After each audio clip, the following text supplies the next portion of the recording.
Good afternoon, YouTube folks.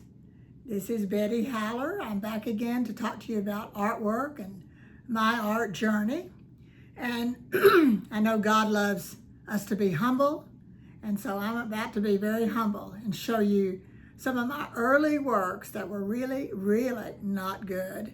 And it's amazing that I continued to pursue art when you see these. So anyway, I don't have the very first painting I ever did. I told you in my first video that was of Elvis Presley, and I don't know what happened to that, and I wish I did have it. And then I don't have my second one, Ricky Nelson, but I do have some early Westerns that I did, and this is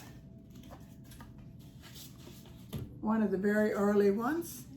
I don't know how well you can see it. It's a chuck wagon and a bonfire, little fire there, campfire, and the people are way too small for a canvas of this size. But I didn't know any better. I mean, the people and the horses are the main thing that you want to look at, and they're too tiny and they're not that great. So this is one of the early ones.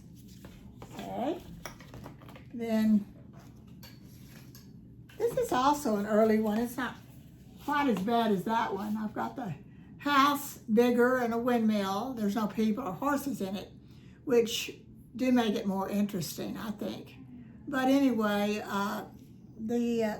it's too dull.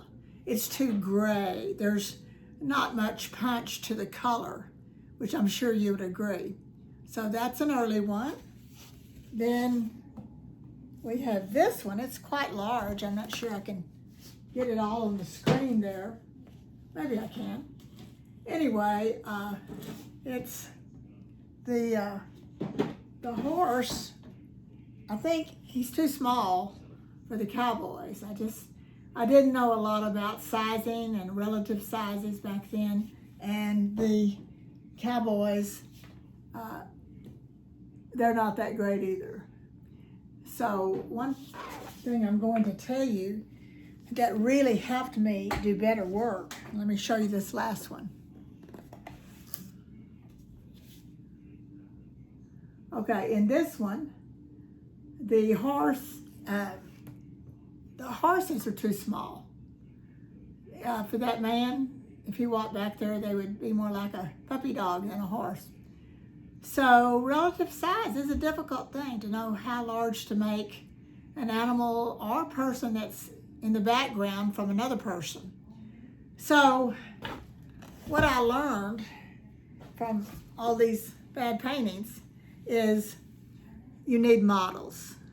And I can just sketch a house, I can sketch a windmill, I can sketch an oak tree or a creek and all that, a cactus without looking at any photos.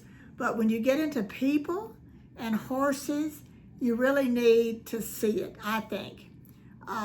Just the way the arms move, the legs, the muscles in the horse, what they're doing, depending on what the horse is doing. And I don't feel bad about needing models, taking photographs, because that's what Norman Rockwell did.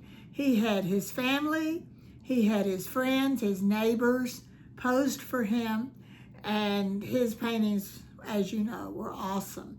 So you're going to have to go out and get your own material, take your own photographs, then it's yours.